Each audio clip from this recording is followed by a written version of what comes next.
Bonjour, bienvenue dans la série sur le spin. Nous allons parler maintenant des effets magnétiques sur les matériaux. Et donc, d'abord, on va commencer par un petit mot court sur la structure des matériaux. La structure des matériaux est souvent périodique, c'est-à-dire que les atomes sont organisés de manière régulière sur des réseaux où ils sont liés ensemble, formant des structures diverses. Ici, j'ai présenté une structure cubique, mais il en existe de toutes sortes, des hexagonales, etc. C'est ce qu'on appelle les réseaux cristallins. Par exemple, les métaux forment des structures cristallines.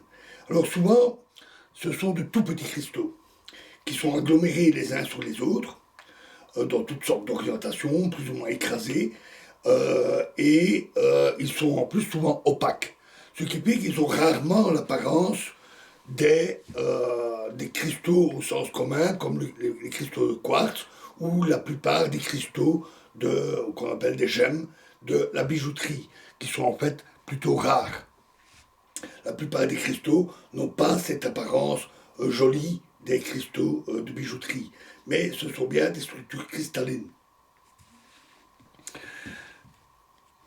Dans les autres structures que l'on rencontre, donc c'est surtout les cristallines ces structures-là qui vont nous intéresser, on rencontre dans les autres structures des structures fibreuses, qui sont presque toujours d'origine biologique, à quelques exceptions près, et ce sont des longues chaînes carbonées, donc du carbone, liées au CO, de l'oxygène, de l'hydrogène, du soufre, de l'azote, etc. Et ces longues chaînes forment des fibres qui ont tendance à s'enchevêtrer de manière plus ou moins complexe. Et la troisième grande catégorie, ce sont les structures amorphes, où les atomes ne sont pas organisés de manière régulière, mais un peu n'importe comment. C'est le cas des verres. Le verre est une structure amorphe. Et d'ailleurs, même le verre que l'on appelle du cristal, à cause de sa beauté et de sa ressemblance avec les cristaux, même le verre appelé du cristal est en fait une structure amorphe et pas cristalline. Donc pour les cristaux, chaque atome peut avoir un moment magnétique dû aux électrons.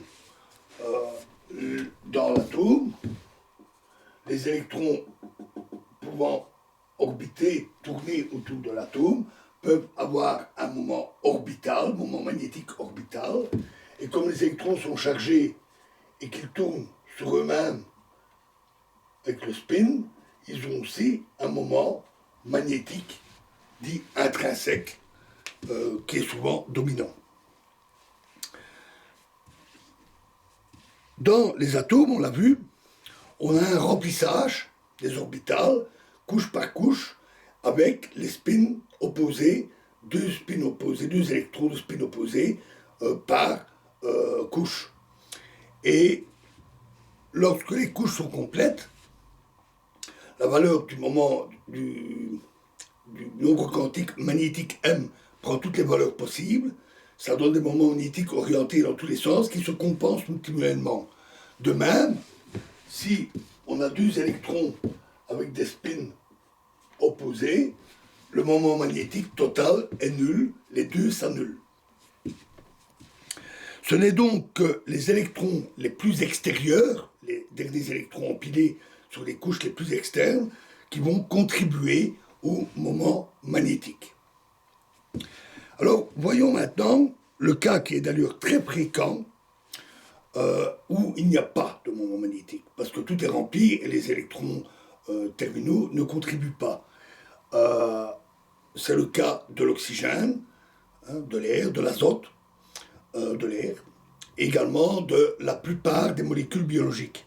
Le fait que les atomes forment des molécules contribue là aussi à annuler ce moment magnétique, parce que dans une liaison typique entre deux atomes qui vont partager deux électrons, même si cet électron extérieur de l'atome a un moment magnétique intrinsèque dû au spin, du fait de la liaison moléculaire, on va avoir les deux orientations avec un partage d'électrons, et à nouveau ça s'annule.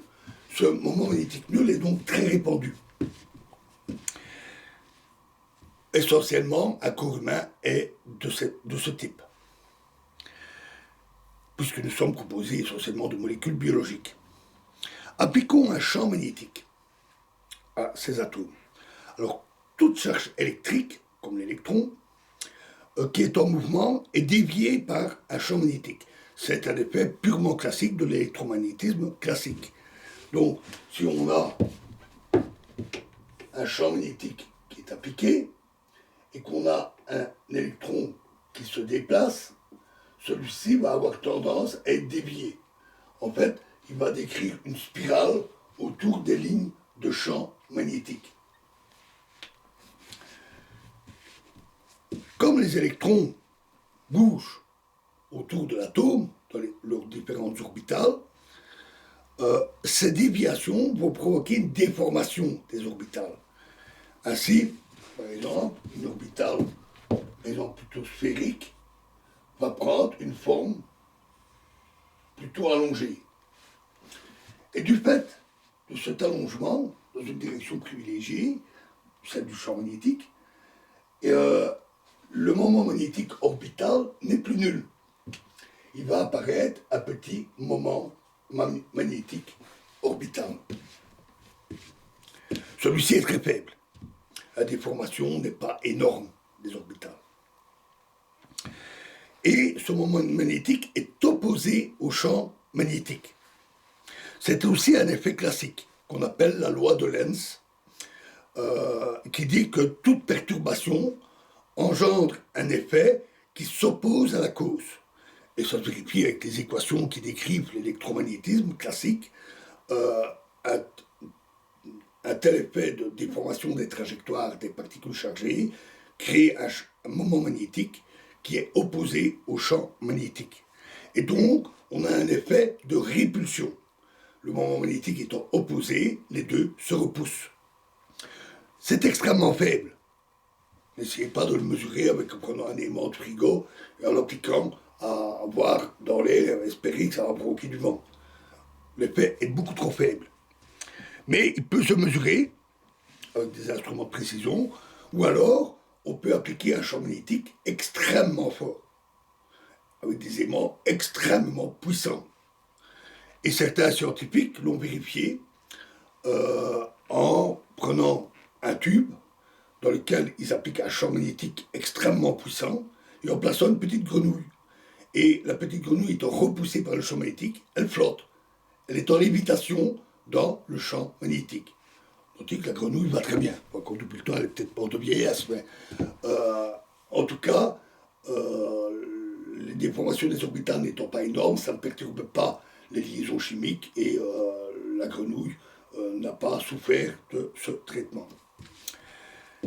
L'effet est très faible, sauf pour les supraconducteurs, où là, les électrons pouvant se déplacer librement, sans résistance électrique, l'effet de formation du moment magnétique qui s'oppose au champ magnétique est maximal et le diamagnétisme des supraconducteurs est très fort. Et c'est pour ça qu'on fait plus facilement léviter des supraconducteurs, surtout ceux dits de type 2, je ne vais pas insister sur la signification. Il suffit d'avoir un petit bâtonnet de supraconducteur, refroidir à très très basse température, évidemment pour un supraconducteur, le placer au-dessus d'un aimant et il va flotter. Il va léviter.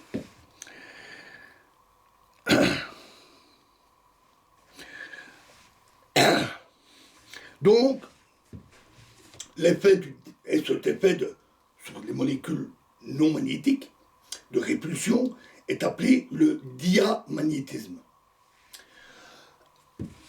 Et donc, c'est très fréquent, et c'est un effet classique, qui est dû à la déviation des particules chargées dans un champ magnétique.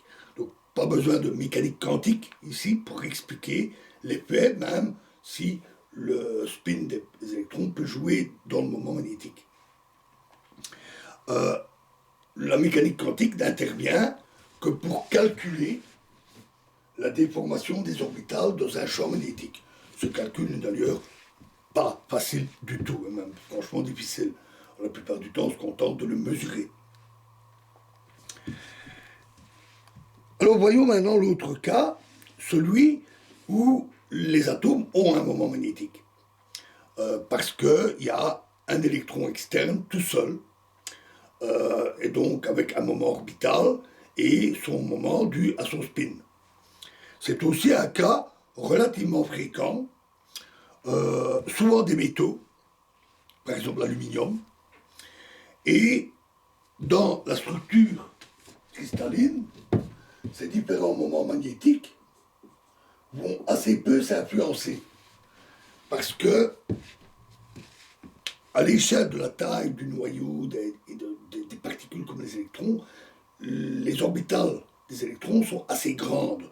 Et donc la structure cristalline, qui n'implique que des liaisons chimiques avec les électrons extérieurs, la structure cristalline est assez grande par rapport, tout est relatif, c'est très petit par rapport à nous, mais c'est grand par rapport aux structures microscopiques de l'atome.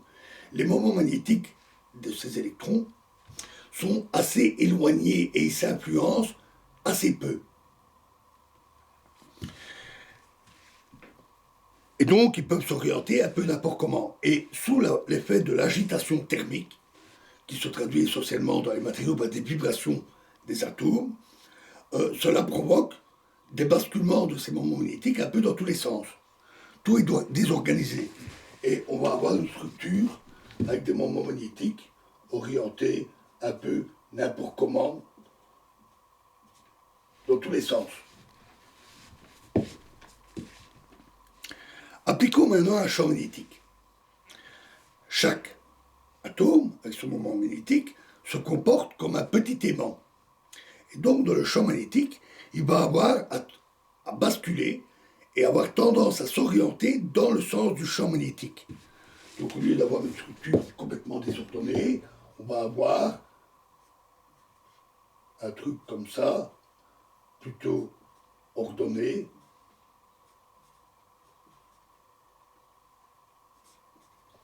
avec une tendance à s'orienter dans le bon sens.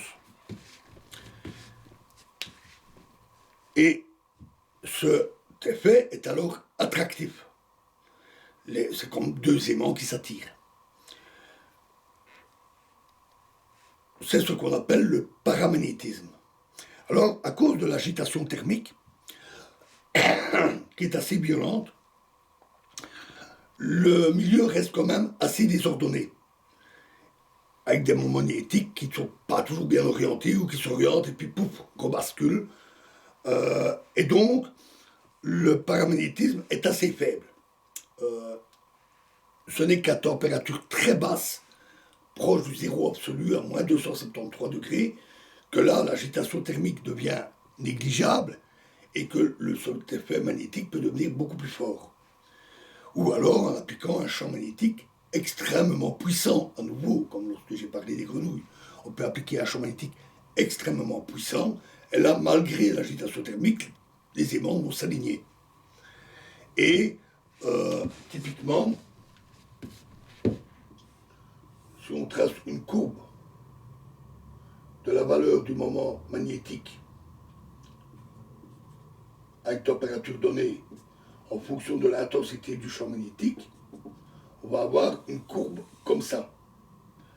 Et ici, c'est la valeur dite de saturation où tous les aimants seraient alignés, parfaitement alignés. Et donc, avec l'augmentation du champ magnétique, ça augmente, mais pour des champs magnétiques raisonnables, c'est-à-dire ceux d'un aimant de frigo, hein, ou même les aimants qu'on peut trouver dans des haut-parleurs, qui sont un peu plus puissants. Et pour des températures ambiantes, la température dans laquelle nous vivons, on est plutôt dans ce domaine-là, où le moment magnétique qui est créé est petit, et l'effet magnétique, l'attraction magnétique est très faible. Et d'ailleurs, si vous prenez un aimant de frigo et que vous le placez sur une plaque d'aluminium, il ne va pas coller. L'attraction magnétique est trop faible et le simple poids des mains va le faire glisser et tomber. Ce n'est pas suffisamment puissant.